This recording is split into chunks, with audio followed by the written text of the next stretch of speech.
suis ravie de vous retrouver une nouvelle fois pour vous présenter cette nouvelle édition sur Monaco Info. Sans plus tarder, vos titres en images. Le lancement des explorations de Monaco à l'ONU à l'occasion de la conférence mondiale sur l'océan organisée par les Nations Unies à New York. Nous reviendrons plus longuement dans ce journal sur la lutte contre l'évasion fiscale des multinationales. Retour sur le deuxième colloque de philosophie qui met en lumière la conversation. Nous vous présenterons aussi dans cette édition la nouvelle exposition de l'artiste moldave Evgeny Butnenko à la galerie L'Entrepôt. Et puis nous refermerons ce journal à bord du Malizia 2, un bateau présenté par Pierre Casiraghi et Boris Herman au Yacht Club de Monaco. À la veille de la journée mondiale des océans, le prince Albert II, depuis le siège des Nations Unies à New York, a présenté les explorations de Monaco. Un lancement à l'international dans cette semaine particulière consacrée à la protection des océans et des mers. Sur place, le reportage d'Alexandra Pani sur des images de Sylvain Perron-Mal. 3 années à parcourir le monde au chevet des mers et des océans. Voici le défi qu'a lancé le prince Albert II. À travers les explorations de Monaco, le souverain renoue avec les traditions des grandes explorations maritimes. Surexploitation, fonte des glaces, acidification, les signes alarmants pour l'océan se multiplient. Ces travaux à bord du Yersin auront pour ambition d'apprendre, comprendre et témoigner de la santé de nos mers. Et quoi de plus naturel que de présenter officiellement ces explorations de Monaco au siège des Nations Unies durant cette première conférence sur l'océan. Les retours sont très bons et ceci grâce à une caractéristique des explorations de Monaco, c'est cette relation entre l'homme et l'environnement. Les explorations de Monaco ne sont pas une campagne scientifique définie à partir de Monaco, à partir de thèmes de recherche que nous souhaitons faire, mais au contraire, c'est une campagne d'exploration qui a pour thème l'homme et la mer. Et c'est une campagne d'exploration qui est conçue en liaison avec nos partenaires locaux. C'est-à-dire qu'on va souvent choisir une destination à cause des actions qui sont choisies par ces responsables locaux et on va travailler avec eux pour mettre le Yersin à leur disposition, les équipements du Yersin à leur disposition, éventuellement les adapter légèrement pour répondre à leurs attentes. Et donc la réponse, elle est extrêmement positive et en plus, Son Altesse Sérénissime le Prince, par sa stature internationale, va apporter une exposition et une médiatisation importante des résultats de ces recherches. Les études vont être conduites dans 3 types d'environnements différents, ceux anthropisés, pollués par l'homme, tels que les zones côtières dont la présence humaine est très importante, mais également des zones dites pristines, c'est-à-dire des zones extrêmement préservées, et finalement la partie concernant les monts sous-marins. Ces montagnes sous-marines recouvrent une zone géographique quasi équivalente à l'Europe et sont l'un des derniers sanctuaires pour la biodiversité. Il y a des études ponctuelles, observationnelles, intéressantes, assez descriptives, qui vont rechercher par exemple le devenir de certains types d'animaux, de certains types de cétacés qui sont en voie de disparition. Ce sont des études ponctuelles, dans des aires particulières où on sait qu'il y a un risque de voir disparaître des espèces.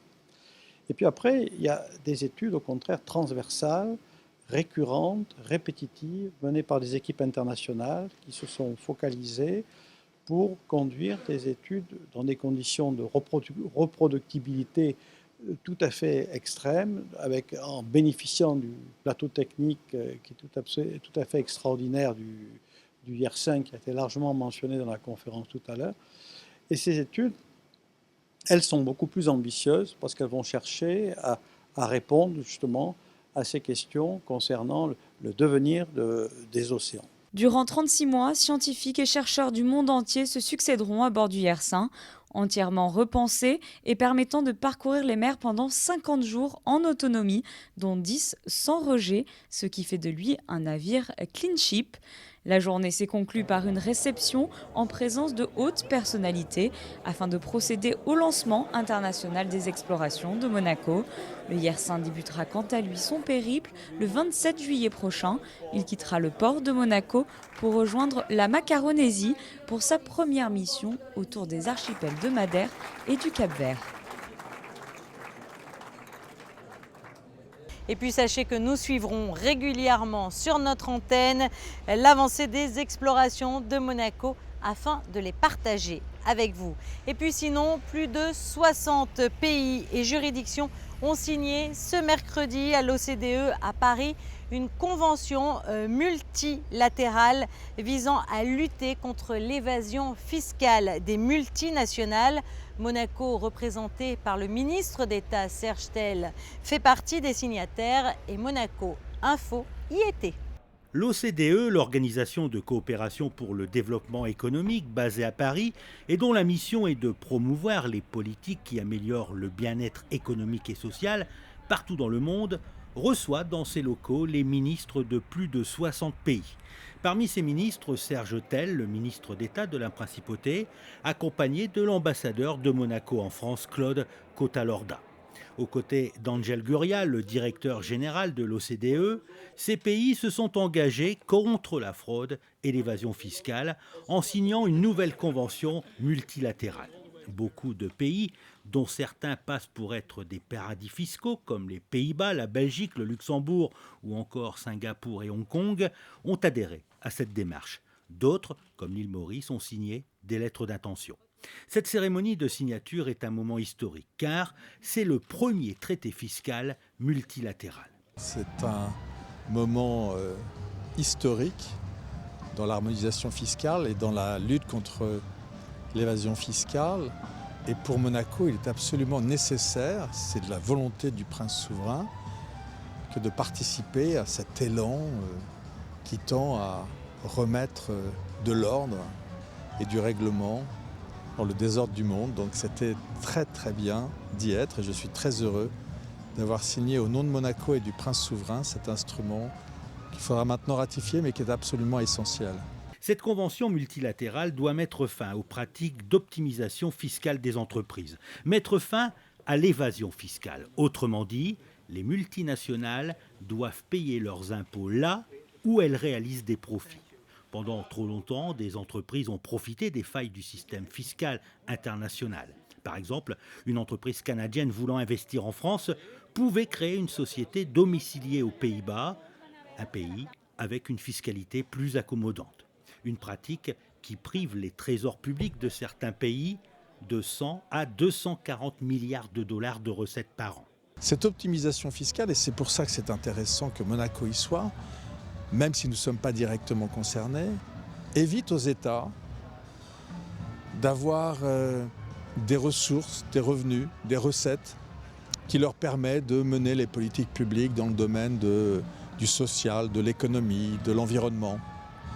Et donc c'est absolument important que nous ne soyons pas perçus comme pouvant autoriser cela. Ce n'est pas le souhait du souverain, ce n'est pas le souhait de la principauté. Nous sommes dans cette extraordinaire tendance vertueuse du monde, même si parfois le monde se désorganise, ici, ce soir, il s'organise. Dans les couloirs de l'OCDE, on espère maintenant que d'autres pays adhéreront à cette convention pour éradiquer encore plus le transfert de bénéfices dans des paradis fiscaux. Une semaine qui a également été marquée en principauté par le second colloque de philosophie. Si en 2016, la rencontre était à l'honneur, la conversation a été retenue cette année. Sandrine Nègre a assisté à plusieurs rendez-vous liés à ce thème organisés au théâtre Princesse Grace ou encore au cœur de la salle d'exposition du quai Antoine Ier. Regardez plutôt son reportage. Il clôt la deuxième saison des rencontres philosophiques qui avait lieu du mois d'octobre au mois d'avril. Ce colloque proposait pendant 2 jours une immersion dans une thématique qui nous concerne tous, jeunes, moins jeunes, femmes, hommes, celle du temps de la conversation. Sous le regard de la présidente Charlotte Casiraghi, les rendez-vous se sont succédés. Tout d'abord au théâtre Princesse Grace autour de la question « parler ou communiquer, avant la présentation des ouvrages en lice pour le prix de philosophie 2017, 24 heures avant la cérémonie. Quelques minutes plus tard, ces écrivains n'avaient plus la parole, mais ce médium était au cœur des discussions, puisque le thème de parole publique, parole privée était alors à l'honneur avec Anne Dufourmel, Michael Fessel et Mazarine Pinjot, docteurs en philosophie et enseignants. En réalité, on est un petit peu dans les mêmes réflexions, dans les mêmes questionnements. La question de savoir s'il peut y avoir un langage privé ou si tout langage n'est pas nécessairement public, comment faire la distinction entre les deux, comment distinguer déjà le public du privé, est-ce que la distinction qu'on a l'habitude de faire recoupe la distinction du langage public et du langage privé, enfin, est-ce que c'est aussi net que ça, est-ce que le langage n'est qu'un exemple de la distinction entre le privé et le public, ou est-ce que précisément c'est ça qui structure le privé et le public, enfin voilà, il y a plein de types de questionnements qu'on pourra avoir là-dessus. D'ailleurs, je ne vais pas tous les investir parce qu'on n'a pas assez de temps, mais justement, je vais essayer de trouver un angle plus sur le brouillage entre les deux espaces et les deux types de langage. Donc. C'est important, j'allais dire, alors comme on est justement sur la thématique de la parole, mais de parler de philosophie, de partir à la rencontre du public, de personnes, de nombreux jeunes aussi, comme vous le faites d'ailleurs, j'imagine, sur les campus.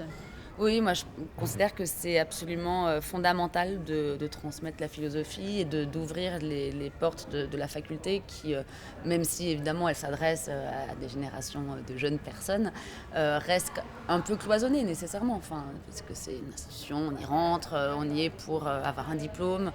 Et donc ceux qui viennent gratuitement, entre guillemets, ne sont pas non plus si nombreux que ça. Donc je trouve que c'est formidable de pouvoir ouvrir les portes de l'université et rendre populaire la philosophie sans pour autant renoncer à son exigence conceptuelle. Et je pense que c'est tout à fait possible.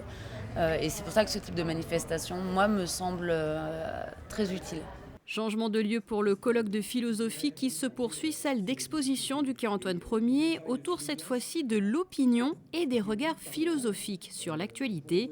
Le public a pu entendre notamment le philosophe Paul Audy, la directrice de recherche au CNRS, Barbara Cassin, le normalien, Roger-Paul Droit, le philosophe Patrick Savidan. Parmi les intervenants également, le directeur de la rédaction de Libération. Le quotidien fait intervenir très régulièrement des philosophes. C'est une fonction importante parce qu'il y a une profusion d'informations, on le sait bien, surtout avec les réseaux sociaux. Et les lecteurs éprouvent le besoin de prendre une distance régulièrement. Et donc on demande à des intellectuels, à des philosophes notamment, d'intervenir chez nous, soit pour donner leur opinion, soit pour nous aider à comprendre, à essayer de comprendre l'actualité. Donc c'est très important. C'est très important, surtout dans la presse écrite, même si elle est souvent diffusée sur Internet. C'est notre fonction, notre métier, que d'approfondir l'information, pas seulement de l'annoncer instantanément, ce que fait Internet ou ce que fait la télévision et la radio, mais d'approfondir derrière, le plus vite possible. Je pense que c'est d'une pertinence remarquable à l'heure où, et j'en fais partie, la société des médias se laisse aller un peu trop, et les citoyens que nous avions même ici aujourd'hui le déplorent, se laissent aller un peu trop au débat agressif, aux commentaires lapidaires et à une sorte de dévoiement de ce que devrait être la parole, la conversation et la dialectique. Voilà, donc je trouve qu'il est vraiment remarquable que les rencontres philosophiques de Monaco remettent la conversation au centre de manière pacifiée et de manière à recréer, à refonder le lien social. Je trouve ça formidable. Et après l'actualité, autre question en lien direct toujours avec le temps de la conversation. Qu'appelle-t-on prier dans un monde où la communication s'accélère de plus en plus? Quel sens attribuer à cette parole particulière? Et sachez sinon que dans une prochaine édition, vous pourrez retrouver un reportage consacré à la remise du prix et à la mention honorifique 2017 des rencontres philosophiques de Monaco. Et puis sinon, jusqu'au 5 juillet, la galerie L'Entrepôt accueille une exposition des œuvres de l'artiste moldave Evgeny Butenko. La relation entre l'homme et son environnement est au cœur de ses peintures. Le reportage de Patricia Navarro, d'Alexandra Paolini et de Louis Borgia. Il est moldave mais vit en Russie depuis de nombreuses années. Le travail artistique d'Evgueni Butenko est au cœur de l'exposition qui se tient à la Galerie L'Entrepôt. Toujours à la recherche de talents méconnus mais porteurs de messages destinés à interpeller le visiteur, le propriétaire des lieux, Daniel Boeri, a souhaité donner un écho au cri d'alarme lancé par l'artiste. Un cri, c'est un message en faveur de la planète dans un premier temps, où on voit que l'artiste se sert en fait de son travail, de ses dessins, de ses couleurs pour lancer un message.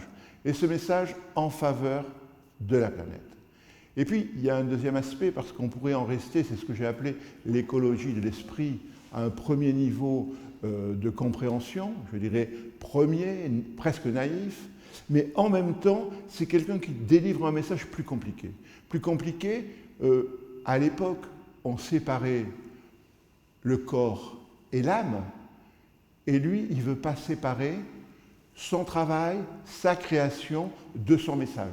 Pour appuyer son message en faveur de l'environnement, Evgueni Butenko a également choisi des supports recyclables comme le carton ou le papier. Je ne veux pas dire qu'il soit brutal ou sauvage, mais en réalité, c'est une force brute qui utilise des supports presque naturels pour aussi envoyer son message. Et je crois que c'est une force, parce que c'est pour ça que de temps en temps on se dit, mais il est de quelle catégorie le mettre? C'est pour ça qu'Icewater c'est le mieux, parce que sinon, art brut, art singulier, non. C'est un ensemble, et vraiment, il nous donne un coup de poing dans la gueule, si j'ose dire. Les œuvres d'Evgueni Butenko sont conservées dans des collections privées à travers le monde, de la Russie où il s'est établi jusqu'à la Grande-Bretagne ou aux États-Unis. Vous pourrez donc découvrir certaines d'entre elles jusqu'au 5 juillet à la Galerie L'Entrepôt. Organisé par la Direction des Affaires culturelles, le Forum des associations se tiendra ce week-end à l'Auditorium Régnier 3. Danse, chant, arts plastiques, théâtre, littérature et philosophie. Une 6e édition qui permettra au public de mieux connaître une fois encore la vie associative culturelle monégasque. Et puis samedi à 20h30, vous pourrez justement découvrir une association culturelle de Monaco au Théâtre des Variétés. L'association Si on chantait présentera son nouveau spectacle, un envol de chansons de Janine Pezzuoli-Grinda. Et puis on change de registre, ce week-end également aura lieu en principauté le Mare Nostrum, un événement sportif que vous pourrez suivre en direct sur Monaco Info et qui sera présenté par Frédéric Hélion. De la navigation à présent, les jeunes régatiers de la section sportive du Yacht Club de Monaco se sont retrouvés autour de Pierre Casiraghi et de Boris Herman pour découvrir un nouveau bateau de compétition. Le reportage de Fabien Bonilla, d'Orazio Gaggino et d'Éric Elkoubi. Il s'appelle Malizia 2, c'est un IMOCA 60 de dernière génération, il fait un peu plus de 18 mètres. Ce bateau a pris le départ du dernier Vendée Globe, et bien il porte désormais les couleurs du Yacht Club de Monaco, avec à son bord Pierre Casiraghi et Boris Herman. Tous deux viennent de présenter ce monocoque de compétition à foil aux jeunes régatiers de la Principauté. C'est toute une nouvelle génération de bateaux équipés avec des foils. Donc ils vont beaucoup plus rapide dans certaines allures que la génération avant. Donc il y a très peu de bateaux comme ça aujourd'hui, il n'y a que 4-5 bateaux. Et entre eux, il y a très peu à vendre. Et donc ça c'est une raison. Et l'autre c'est qu'on a beaucoup de confiance dans l'équipe qui a mené ce bateau pour le Vendée Globe. Malheureusement ils ont abandonné à cause des problèmes mineurs. Mais on a la chance de récupérer ce très beau bateau qui est en très bon état et des petites réparations après le Vendée Globe. Et on va être performant aussi pour le futur avec ce bateau. Après Malizia, un GC32 avec lequel Pierre Casiraghi et Boris Herman sont actuellement en compétition, voici maintenant Malizia 2 destiné à d'autres styles de régate, mais toujours avec ses deux navigateurs à son bord. Pierre, il est un très bon marin, il connaît la mer, il a toujours navigué, il connaît des bateaux modernes, il a navigué offshore, on a fait des traversées atlantiques ensemble, on tient un grand record ensemble de l'Atlantique. Donc il connaît tout ça très bien et il a pas peur de rien. Donc il va à fond il pousse l'équipe, il pousse tout le monde qui est autour, il pousse moi et ça apporte beaucoup, c'est très important. J'ai posé la question à Boris tout à l'heure vous concernant, maintenant je voudrais avoir votre réponse. Quelles sont les qualités de Boris ou les défauts? Quelles sont ses qualités ou défauts de navigateur? Alors d'abord c'est un navigateur incroyable, il a quand même plusieurs tours du monde à son actif, il est un des seuls navigateurs à avoir fait le passage du Nord à la voile, donc il a une expérience malgré son jeune âge énorme, assez unique même dans le monde de la voile. Puis c'est quelqu'un de très gentil, très calme, et donc c'est vraiment un plaisir de pouvoir naviguer avec lui parce qu'il n'y a jamais de problème, on trouve toujours une solution, donc c'est ça qui est fantastique. On est en train d'arriver, on a la France, nouveau record, merci beaucoup, c'est la fête. Malizia 2 s'appelait auparavant Edmond Rothschild et était barré par Sébastien Josse de l'équipe Gitana Team. Pierre Casiraghi et Boris Herrmann viennent de le tester dans la soirée de mardi en partant de Monaco jusqu'à Calvi. Trajet effectué en seulement 4h30. Verdict, ce monocoque est prêt pour la compétition. On va faire cette année par exemple le Fastnet avec Pierre et moi en double. Et la Palermo Monte Carlo en équipage. Donc ce que me motive, c'est vraiment d'avoir un projet avec une équipe, un beau bateau avec le Yacht Club. Et ici à Monaco, c'est quelque chose de très particulier. Donc le GC32, on va essayer de terminer la saison. On n'a pas très bien commencé au lac de Garde, mais on va essayer de faire mieux. Et puis ensuite, donc le Malizia 2, l'IMOCA, c'est vraiment de prendre le bateau en main, petit à petit, en faisant un maximum de courses au large. Et puis de se préparer sur 4 ans pour arriver avant le Vendée Globe avec un super bateau et un Boris en grande forme. Vous l'aurez compris, autre projet à plus long terme, direction les Sables d'Olonne et un tour du monde en solitaire. Boris Herrmann souhaite prendre le départ du prochain Vendée Globe en 2020. Il serait alors le premier Allemand à défier l'Everest des mers. Qui dit bateau dit mer, donc temps estival. La météo sera-t-elle de la partie ce week-end? C'est ce que nous allons découvrir tout de suite en images. La journée de vendredi sera chaude, un climat en avance sur le calendrier, même si parfois le soleil sera gêné par moments par quelques nuages. 26 degrés pour les maximales. Ce week-end au programme, de belles journées ensoleillées accompagnées d'une légère brise de mer. Quant à dimanche, le temps sera lourd avec des températures supérieures au normal. La semaine prochaine commencera aussi sous les meilleurs auspices, puisque les journées de lundi et mardi seront lumineuses et estivales, les orages ne faisant leur apparition qu'à compter de jeudi. Ce journal touche à sa fin. Vous pouvez bien sûr le retrouver toutes les heures sur notre antenne, mais également sur vos smartphones grâce à l'application Monaco Info à télécharger gratuitement. À très bientôt.